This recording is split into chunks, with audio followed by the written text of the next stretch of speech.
পৃথিবীতে ঠিক কতগুলো ধর্ম আছে তার নির্দিষ্ট সংখ্যা বলা খুব কঠিন।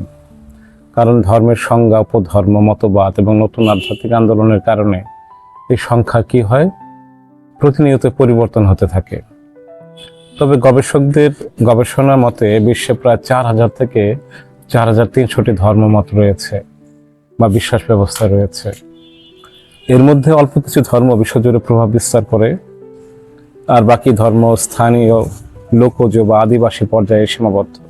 বড় ধর্মগুলোর মধ্যে উল্লেখযোগ্য হচ্ছে খ্রিস্টান ধর্ম, ইসলাম ধর্ম, হিন্দু ধর্ম, বৌদ্ধ ধর্ম এবং ইহুদি ধর্ম, যেগুলো কোটি কোটি মানুষের জীবনধারা, চিন্তাভাবনা প্রভাবিত করে। অনুসারীর দিক থেকে খ্রিস্ট ধর্ম পৃথিবীতে সবচেয়ে বড়, সবচেয়ে বেশি মানুষ খ্রিস্ট ধর্ম অনুসরণ করে।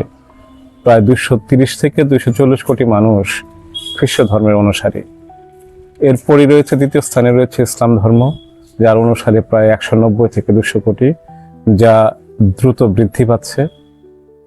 হিন্দু ধর্ম এর অনুসারী প্রায় 120 থেকে 130 কোটির মতো, যা নেপাল এবং ভারতে প্রধানত তারা এই ধর্ম অনুসারীরা বসবাস করেন। বৌদ্ধ ধর্ম অনুসরণ করে 50 থেকে 60 কোটি মানুষ। আর ইহুদি ধর্ম তুলনামূলকভাবে ছোট, প্রায় 1.5 কোটি মানুষ এই ধর্ম অনুসারী আছেন।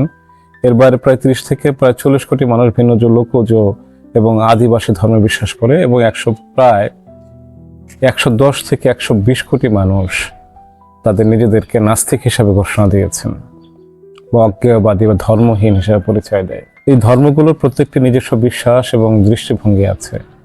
যেমন ইসলাম ধর্ম এক আল্লাহর বিশ্বাস, নবী রাসূলের শিক্ষা এবং পরকালের ধারণার উপর ভিত্তি করে গড়ে উঠেছে। খ্রিস্ট ধর্ম যীশু খ্রিস্টকে ত্রাণকর্তা হিসেবে মানা হয় এবং ভালোবাসা, ক্ষমার উপর গুরুত্ব দেওয়া হয়। হিন্দু ধর্মে কর্মফল ও পুনর্জন্মের ধারণা গুরুত্বপূর্ণ, এখানে জীবনের একটি চক্র হিসাবে দেখা হয়। বৌদ্ধ ধর্ম বৌদ্ধ মানুষের দুঃখ, তার কারণ এবং মুক্তির পথ সম্পর্কে শিক্ষা দিয়েছেন, যেখানে আত্মশুদ্ধি, জ্ঞান অর্জনের গুরুত্ব দেওয়া হয়। অন্যদিকে ইহুদি ধর্ম এক ঈশ্বরে বিশ্বাস, নৈতিক আইন মেনে চলার উপর ভিত্তি করে প্রতিষ্ঠিত। তবে ভিন্নতার মাঝে একটি গুরুত্বপূর্ণ মিল হইল এই ধর্মগুলোর প্রায় সব ধর্মই মানুষের নৈতিক জীবনযাপনের শিক্ষা দেয়। সত্যবাদিতা, দয়া, ন্যায় বিচার, মানবতার শিক্ষা দেয়, মানবতার চর্চা করতে উৎসাহিত করে। ধর্মগুলো মানুষের জীবনের উদ্দেশ্য খুঁজে পেতে সাহায্য করে এবং ভালো কাজের প্রতি উদ্বুদ্ধ করে। একই সঙ্গে ধর্মগুলোর মধ্যে কিছু মৌলিক পার্থক্য রয়েছে, যেমন ঈশ্বরের ধারণা এক এক ধর্মে এক এক রকম। কোথাও একেশ্বরবাদ, আবার কোথাও বহুরূপী ধারণা, বহু ঈশ্বরের ধারণা, আবার কোথাও সৃষ্টিকর্তার বিষয়টি কেন্দ্রীয় নয়। জীবনের পরবর্তী অবস্থা নিয়ে মতভেদ রয়েছে। কেউ বিশ্বাস করে জান্নাত জাহান্নামে, আবার কেউ বিশ্বাস করেন পুনর্জন্মে। মুক্তির পথও ভিন্ন, কোথাও ঈমান ও আমল, কোথাও বিশ্বাস ও অনুগ্রহ, আবার কোথাও জ্ঞান ও আত্মশুদ্ধি। সব মিলিয়ে বলা যায় পৃথিবীর ধর্মগুলো ভিন্ন ভিন্ন পথ ও দৃষ্টিভঙ্গি উপস্থাপন করলেও তার মূল লক্ষ্য প্রায় একই: মানুষকে নৈতিক, সচেতন, উন্নত মানুষ হিসেবে গড়ে তোলা। এই ভিন্নতাকে বুঝে পারস্পরিক সম্মান বজায় রাখা গেলে সমাজ আরো শান্তিপূর্ণ ও সহনশীল হয়ে উঠতে পারত। কিন্তু পৃথিবীতে যে এই যে এত ধর্মমত, সেই মতগুলা থাকার পরে, যে মতগুলা মানবতার কথা বলে, মানবিক শিক্ষাগুলা দেয়, কিন্তু তারপরেও এত যুদ্ধ কেন? এত যুদ্ধ, ধর্মের নামে অনেক যুদ্ধ হয়। প্রশ্নটা খুব স্বাভাবিক আর কঠিন, কারণ বাস্তবতা হলো ধর্মগুলো মানুষকে নৈতিকতা শেখায়, কিন্তু যুদ্ধ আর হত্যার কারণ বেশিরভাগ সময় ধর্ম নিজে নয়, বরং মানুষের ব্যবহার, ক্ষমতা আর স্বার্থ জড়িত থাকে।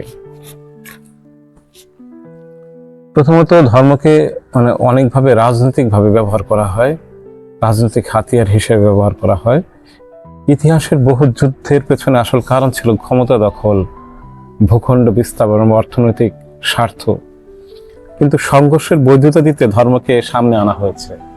যেমন ক্রুসেড, খ্রিস্টান ও মুসলিম শক্তির মধ্যে যুদ্ধ হলেও এর পেছনে রাজনৈতিক এবং ভূখণ্ডগত উদ্দেশ্য বড় ভূমিকা পালন করেছে।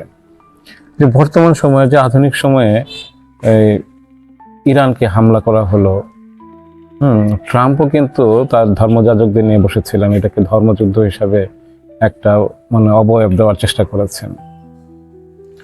মানুষের মধ্যে পরিচয়ের বিভাজন খুব শক্তিশালী, যে আমি বনাম তুমি, এই মানসিকতা তৈরি হলে ধর্ম, জাতি বা ভাষা সহজে সংঘাতের কারণ হয়ে দাঁড়ায়।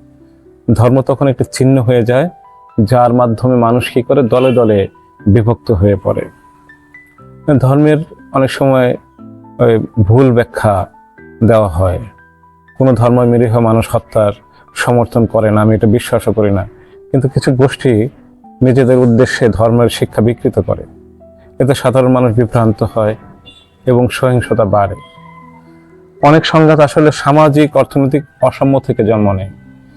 দারিদ্র্য, বৈষম্য, বঞ্চনা এগুলো মানুষের মধ্যে ক্ষোভ তৈরি করে, যা পরে ধর্মীয় রূপ নিয়ে নেয় অনেক সময়। আরেকটা বিষয় হলো, মানুষ সবসময় ধর্মের আদর্শ অনুযায়ী চলে না।